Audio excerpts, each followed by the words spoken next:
Now it's my pleasure to introduce our pattern speaker for this evening, Carrie Radnoff.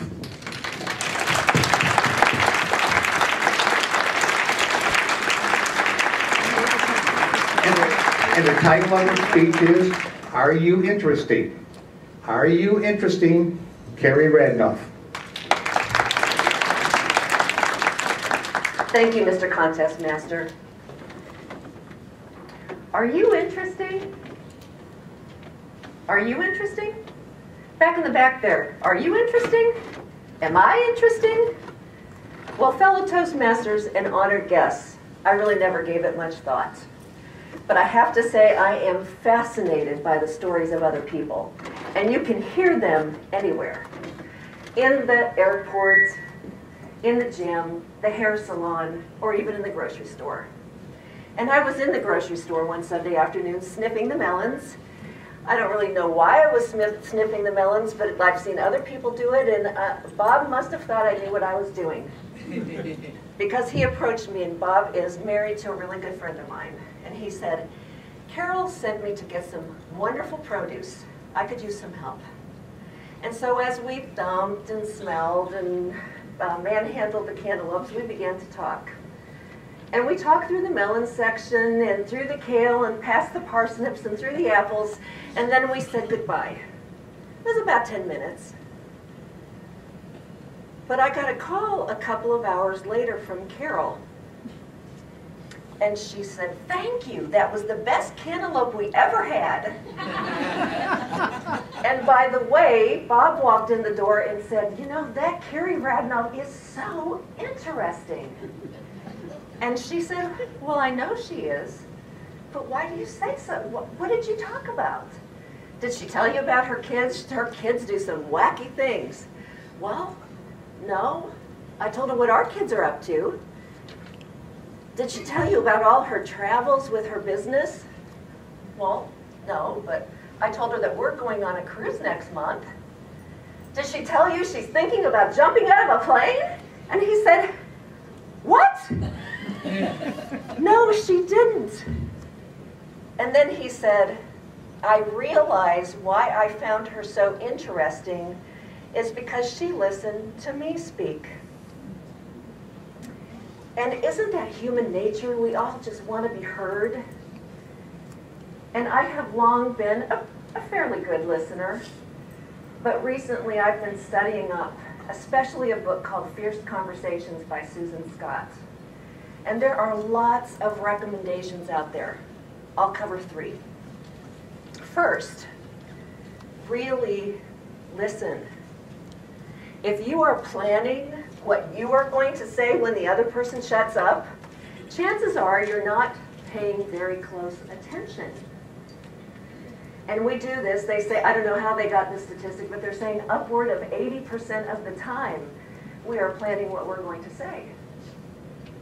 And sometimes don't we even have whole conversations in our head where we're mad, okay, if I say this, then she'll say this, and if I say this, then she'll say this, and if I say this, she'll say this, and she'll give me $1 million. And how often does it work out the way we imagined? So we might as well listen when we're in a conversation. 2, resist the urge to top their story. Bob shared with me, I come from a big family. I have 3 siblings. And I could have said, well, I have 5 siblings, which I do. He didn't ask me how many were in my family, so I didn't share. I wasn't being coy. He didn't ask me. And what would that have done? I would have interrupted him and really stolen the life from his story. And it's happened to all of us. I jumped from a plane at 12,000 feet. Well, I jumped from a plane at 22,000 feet, and I required supplemental oxygen, and I didn't even have a parachute.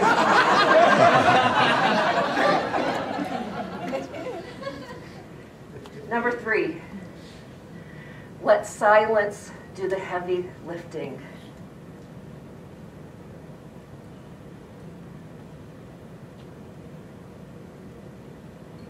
Silence is a challenge, isn't it? How many of you wanted to rescue me? Oh, she must have lost her place and she couldn't think of what to say next. We want to fill those silences in with words. So I asked Bob, when you are on your job, what is the funnest part of your day? What is that one thing that you do that makes you feel the most valuable at work? And then I waited. And he said, you know, nobody's ever asked me that before. And after some more time, he told me. But it's so often we just want to fill up the air. Now, occasionally this has backfired on me. I do conference calls with people all over the country. I get to meet new people on the phone. And one day, I had asked a gentleman a particularly thought-provoking question. And there was silence. And of course, I was fine with that. And then there was more silence. And I was still fine with that. But then it went on just a little too long. And so I said, are you thinking about it? Still silence. At that point, I realized the cell phone had dropped the call. And when I finally called him back, he wondered what took me so long to get back to him. So really, those pauses are so powerful, where people can think and breathe and be. And sometimes it can be a great tool for resetting an entire conversation that's not going well. So, it seems to me that in human relationships, when you're trying to build a relationship, it is more important to be interested than interesting. Mr. Contest.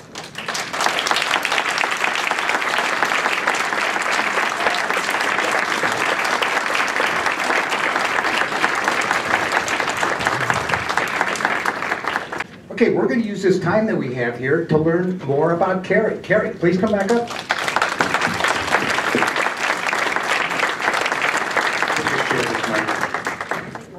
Am I still live? Yes. Oh, no, okay. You are. Why don't you start by telling us what club you're a member of?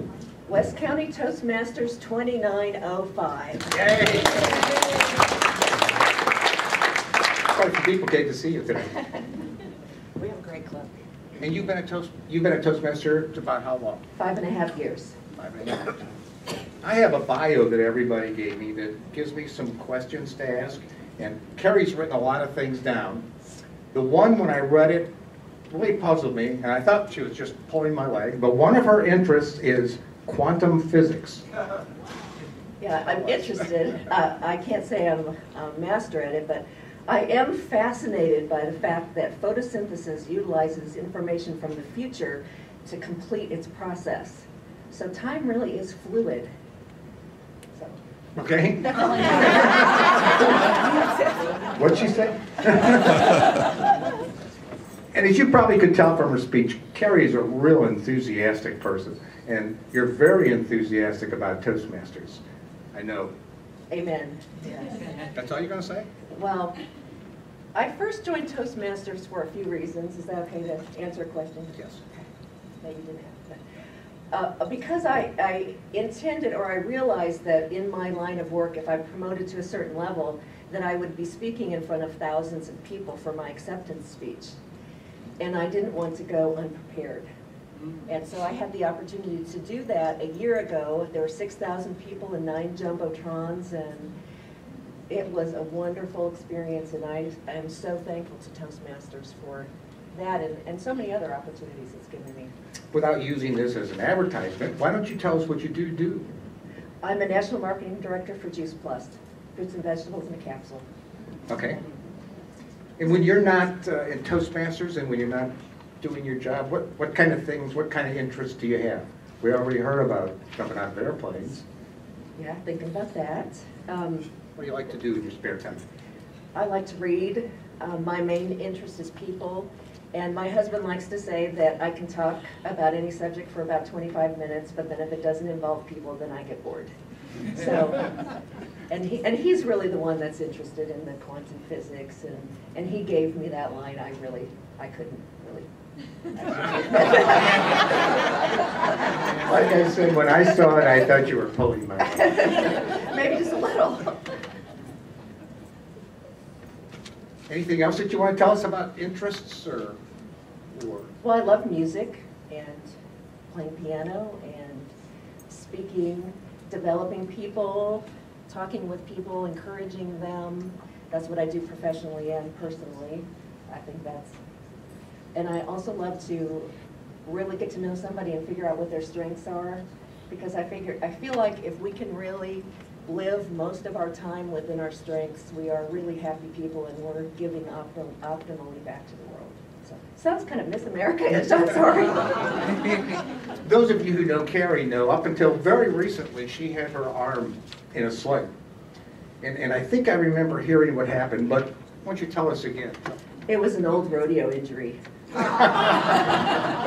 Another interest. Remember mechanical bulls? This was a real bull. That's really what happened? Yeah. Okay. 1 minute mark? Just to add, they let the girls ride the girl bulls, so it wasn't quite as dangerous. Okay.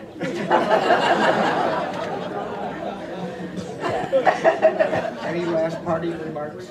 I'm glad you're all here. It's a wonderful conference, and it's great to meet new people. So, thank you. Well, Carrie, we really enjoyed your speech. Thank you very much.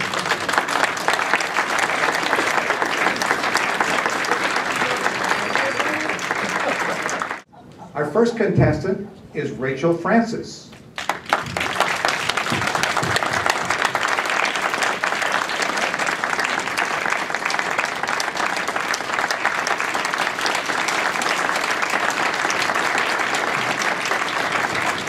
Rachel Francis. Thank you, Mr. Contest Master, fellow Toastmasters, and most importantly, Carrie. Are you interesting? The title itself, before she even started speaking, I was thinking, am I interesting? And started thinking of all the things that she could talk about. I was already starting to think that she was going to give me a list of things to make yourself more interesting, so I was really excited. Like, well, if I'm not interesting, I'm going to learn how to be tonight. So that was pretty cool. But she had a little plot twist for us. It didn't go in the direction I thought it was going to go, which was really neat. So we're going to start off with just the beginning.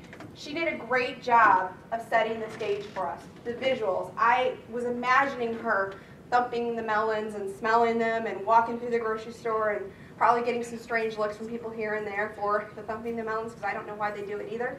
But it was a great setup, and then we really could picture that. I'm a very visual person. When I read a book, I like to be able to picture the story, and she did a great job of setting that up for us. And then she went into explaining how the whole situation turned. And it wasn't what she was saying, it was what she was doing that made her interesting in that conversation. She wasn't jumping in to top somebody. If you guys are a fan of SNL, Saturday Night Live, they have a great skit where there's a lady who does just that. If somebody says they're jumping out of the plane, she says, well, I flew the plane and then I jumped out without a parachute. And I was imagining that. It was a great way to kind of segue into that type of thing. She talked about how you really need to not plan. You shouldn't be thinking about what you're going to say when you're talking to somebody. I was doing that as I was writing, and then I was like, okay, I need to stop and really listen to what she's saying so I know what to do and not plan while I was listening. So it was a really good tip for that as well. And finally, silence. That was a fantastic use of silence. I did want to, at a point, jump up and try to help her out. But it's something that we actually use in my industry quite often, that we say whoever talks first pays. So I encourage my people when they're talking to clients, say what you have to say and then shut up. And it's a hard thing to do, but it was a great use of how to do that and why it could be a valuable tool for you going forward. The one thing that I thought that could be an area of improvement, and it could be that this room is so big and she has to speak to so many people. At the beginning there was a lot of back and forth, which was a little distracting, but I think about halfway through you slowed that down and you spent more time on one side and then made your turn to the other side a little bit more smooth. So that was the one thing that was a little distracting at the beginning, But again, this is a big room, so that's hard to deal with, right, when you have such a huge room to talk to and so many people to look at and try to contact at once. I thought she had a great use of humor to finish it off and talk to us about the drop call. And I know all of us have had a situation where we thought the person's just thinking for a really long time and you realize they're not there anymore. So I think everyone can relate to that. But overall, I think it was a great speech. It had plot twist that I wasn't expecting. I was expecting something completely different. And to come away thinking it's not that you are interesting, it's that you're interested. That can make the difference. So thank you, Carrie.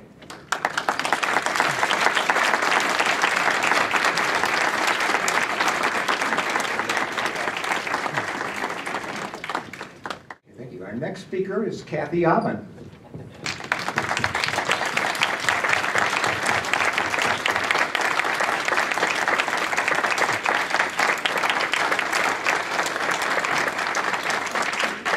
Kathy Aben.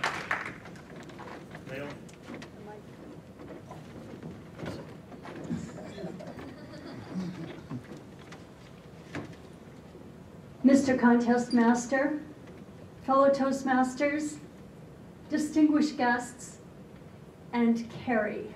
Carrie, where are you? There you are. Carrie, your enthusiasm was excellent. You were happy, you were moving around, you're telling us a story about smelling cantaloupes in the grocery store with somebody that you know. This is just a very warming and charming type of story that draws the audience in. From there, I think that you elaborated very nicely, letting the story unfold to the point where suddenly you're not talking about sweet melons, you're not talking about a neighbor, you're not talking about conversation, but you're talking about listening. You're talking about how to be an interesting person through listening. I think that your use of silence was the most superb in your presentation. You not only talked about it, but you showed us. Her pause let us all feel not just hearing the words, but really feeling the power of silence. As she looked around the room, connecting with the audience, in that moment of silence, we all felt what she was talking about. I wish that you had been standing back a little bit more. The fact that you walked around the stage kept our eyes on you, kept it interesting. However, you had your back to part of the audience most of the time and for fairly extended periods of time. You were a little bit breathless, which was distracting. It made us feel a little bit nervous, like something's going to happen or maybe something's not all right. Also, you used the word funnest, and being an English major, this was distracting to me. It was not a proper use of the language. Overall, I think that it was a very smooth presentation. It was well organized. She brought her theme together with a very clear and strong conclusion that when we're seeking to become an interesting person, that the goal is not to focus on ourselves, but to focus on the other. Thank you, Mr. Contest Master.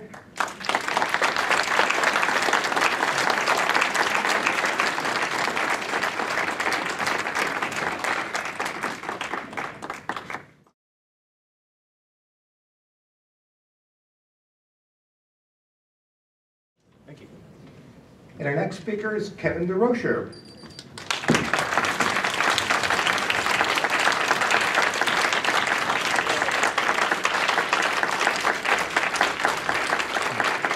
Kevin DeRocher.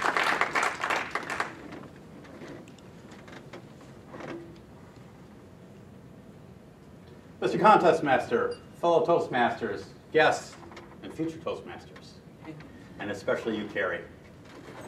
What a fantastic message to deliver to this group. It's something that every single person in this room needs to understand. And that is, it's more important to be interested than interesting. And if you take away nothing else in this conference, and you take that away, you're going to be a winner. I really liked the way you used vocal variety And the line I think that sums it up best is when you were talking about, did she tell you she was jumping out of a plane? What? And a lot of people just use that small range of vocal variety. You expanded it, and you used the whole range of vocal variety. You used pitch, you used tone, you used variation very well. Another thing that I think that you did extremely well is you taught us about pause and silence. When you talked about how important silence was, how many times have you been told in an evaluation in Toastmasters the power of the pause? Extremely important. That is something that, once again, every person in this room can take away a good message from. Like all speeches, we all have opportunities to get a little bit better. And a few opportunities that I think you might have is, first of all, when Dale introduced you, Dale was barely off the stage and you were starting. And what I'd rather see happen is you wait for Dale to sit down, and now the audience's focus is all on you. And now you start the speech, because a lot of people are still seeing Dale go off the stage, and the most important person in the room in that time is you. So we want to make sure all eyes are on you as the speaker. The second thing, this is a very tough room, because you have a lot of people to the side. And although it's a little tough, especially with this lectern here, when you came down here, you were great at making eye contact on this side of the room, but what's happening right now? My back side is to everybody over there. And then when you turned over here, you guys are all seeing my best side. So be very conscious of the room. And in this case, I think it might have been better to stay back here and make sure that you can keep at least a portion of your body facing all of the audience. Like I said, it's a very tough room. But what I like most about your speech is your passion and the way you told stories to get that message across.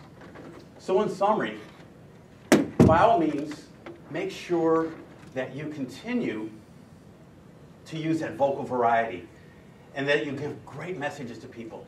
But make sure that focus is on you before you start that speech. And you make sure that the audience can all see you. But most importantly, keep that passion and do that storytelling, because you painted a vivid picture in our minds and just did a fantastic job, delivered a wonderful message. Mr. Contest Master.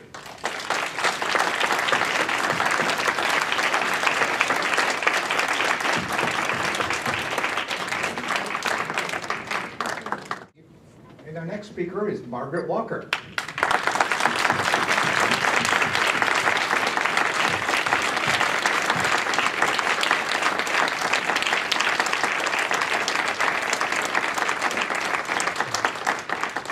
Margaret Walker.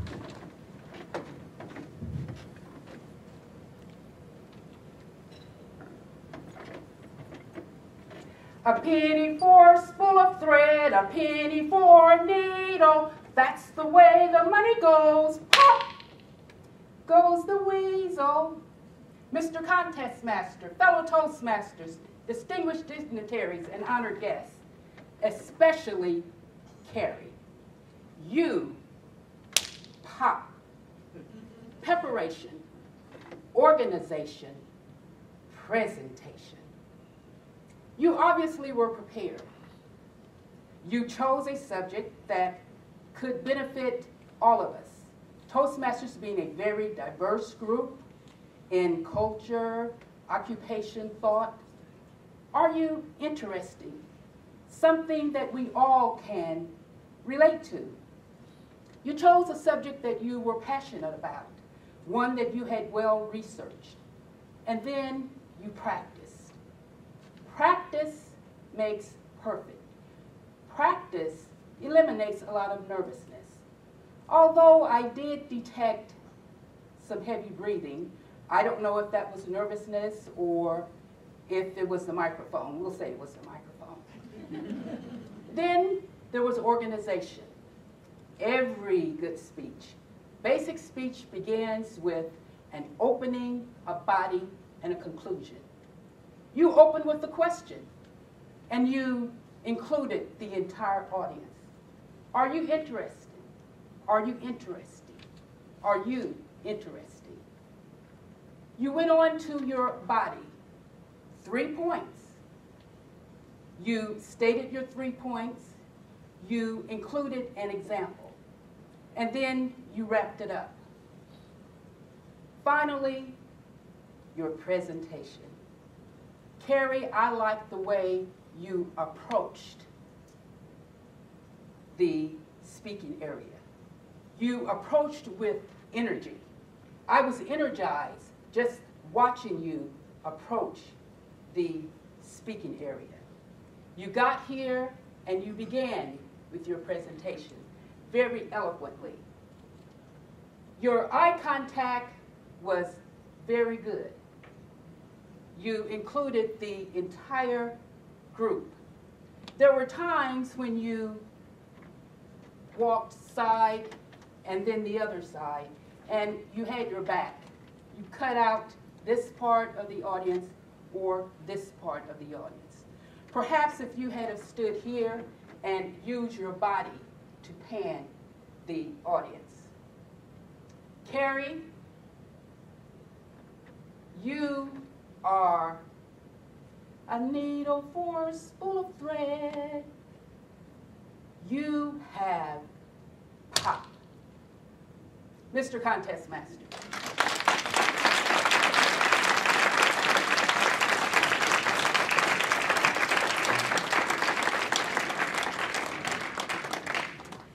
Okay, for our third place for the speech contest, April 29th, 2011. Third place goes to Carol Warner.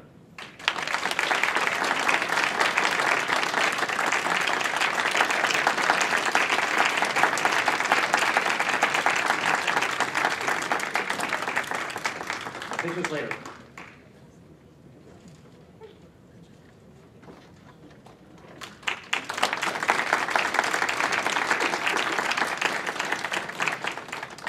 Now for the second place contestant, that will go to Margaret Walker.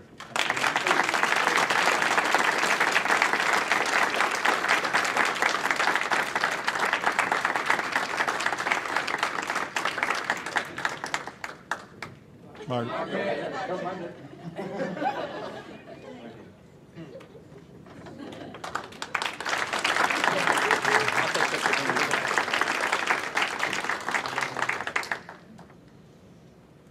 Okay, now for our first place winner. I haven't even seen it myself here, so it's going to be a surprise for me also.